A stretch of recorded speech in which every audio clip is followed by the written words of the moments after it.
تو قومی اسمبلی میں فیملی لاء کی امینڈمنٹس کے حوالے سے جو ہے ایک بل پیش کیا گیا ہے، اور اس بل کے حوالے سے ہم بات کرتے ہیں۔ سب سے پہلی بات تو یہ ہے کہ اس کو جو 6 ماہ والی قدغن ہے اس پر عمل درآمد ہوا جائے۔ لوگوں کے 4 سال کیس چلتے رہتے ہیں، تو پھر اسپیشل لاء میں تو یہ صورتحال نہیں ہونی چاہیے۔ تو یہ جو ہے اسے Muslim family law amendment act 2021 کا نام دیا گیا ہے۔ اس میں جناب Muslim family law ordinance 1961 hereinafter called as the said ordinance in section 5 in subsection 4 for the expression or with fine which may extend to 1,000 rupees or with both the expression and fine which may extend to 25,000 rupees۔ تو یہ جناب اس میں ایک ترمیم لائی جا رہی ہے، اس ترمیم کے حوالے سے ہم بات کرتے ہیں۔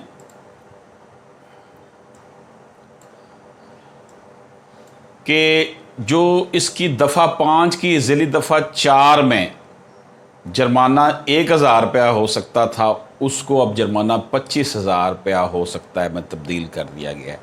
یہ مسلم فیملی لاء جو ہے 1961 اس کی دفعہ 5 کی ذیلی دفعہ 4 میں ترمیم لائی جا رہی ہے۔ اسی طرح دفعہ 7 میں بھی ترمیم لائی جا رہی ہے کہ کوئی بھی مرد جب اپنی بیوی کو طلاق دینے کا خواہش مند ہو، یا کوئی بھی عورت جو طلاق تفویض کا اپنا حق استعمال کرنا چاہتی ہو، طلاق یا طلاق تفویض جیسی بھی صورتوں کے اعلان کے 7 ایام کے اندر کسی بھی صورت میں جو بھی ہو، چیئرمین یونین کونسل کو اس طرح کرنے کا نوٹس دے گا یا دے گی، اور دوسرے فریق کو اس کی نقل فراہم کرے گا۔ اس کا کیا مطلب ہوا جناب؟ مرد یا عورت ایک دوسرے کو طلاق دینا چاہتے ہوں تو اپنا جو حق اگر عورت کو دیا ہوا ہے نکاح کے وقت کہ وہ طلاق دے سکتی ہے، حق طلاق کا کالم ہوتا ہے، تو وہ اس کے لیے جب وہ دینا چاہتا ہے تو اس کے 7 یوم کے اندر کسی بھی صورت میں جو بھی معاملہ ہو، چیئرمین کو اس کا تحریری نوٹس دے گی۔ اسی طرح ذیلی دفعہ 1 کے بعد جیسا کہ تبدیلی کی گئی ہے، اس میں مزید جو ہے وہ تبدیلی لائی جا رہی ہے، اس کی اب ہم بات کریں گے۔ جہاں کوئی شخص اپنی بیوی کی ضمن میں طلاق کا اعلان کرتا ہے، خواہ کسی بھی صورت میں ہو، ذیلی دفعہ 1 کے تحت چیئرمین کو اطلاع دینے میں ناکام ہو جائے تو بیوی چیئرمین کو ایسی اطلاع دے سکے گی۔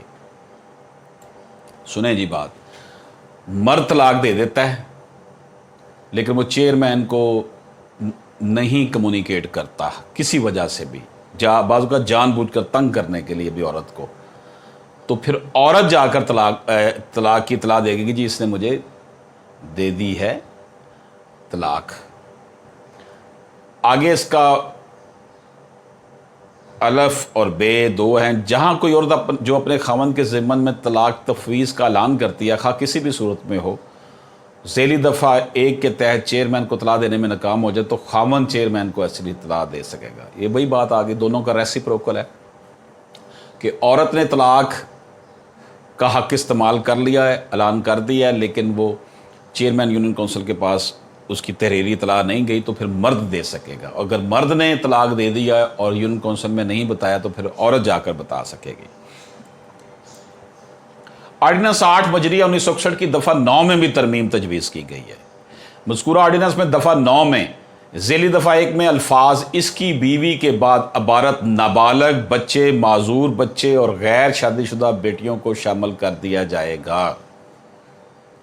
ذیلی دفعہ 1 کے بعد جیسا کہ متذکرہ بالا ترمیم کی گئی، درج ذیل نئی ذیلی دفعہ کو شامل کر دیا جائے گا۔ طلاق ہونے پر بیوی جس کا شیرخوار بچہ ہو، بچے کو دودھ پلانے کی مدت تک یا اس مدت تک جو 2 سال سے زائد نہ ہو، جو بھی پہلے ہو جائے، کے لیے مناسب مصارف زندگی کی مستحق ہو۔ یعنی عورت کو بچہ جو شیرخوار ہے اس کو دودھ اس نے پلانا ہے تو وہ اپنا خرچہ عورت بھی لے سکے گی۔ اب اس کی تبدیلی، اس میں امینڈمنٹس کی وجوہات کا ذکر کیا گیا ہے مختلف فورمز نے مسلم آئلی قوانین آرڈیننس 1961 سے متعلق تحفظات اٹھائے ہیں اور قانون میں بہتری کے لیے تجویز دی ہیں۔ قانون و انصاف کمیشن پاکستان نے مذکورہ قانون پر وقتاً فوقتاً نظر ثانی کی ہے اور مختلف دفعات خاص طور پر دفعہ 5, 7 اور 9 میں ترامیم تجاویز کی ہیں۔ وزارت مذہبی امور نے کمیشن کی تجاویز کی، جس کے بعد تجاویز کو جائز پایا گیا اور انہیں مسودہ بل کی صورت دے دی گئی۔ بل کا مقصد آرڈیننس میں طلاق کی رجسٹریشن، نابالغ بچوں کے نان و نفقہ، معذور بچوں اور غیر شادی شدہ بیٹیوں سے متعلق اہم احکامات کو شامل کرنا ہے جو کہ موجودہ قانون میں بیان نہیں کیے گئے تھے۔ بل کا مقصد مذکورہ بالا مقاصد کا حصول ہے۔ اجازت دیجیے، اللہ حافظ۔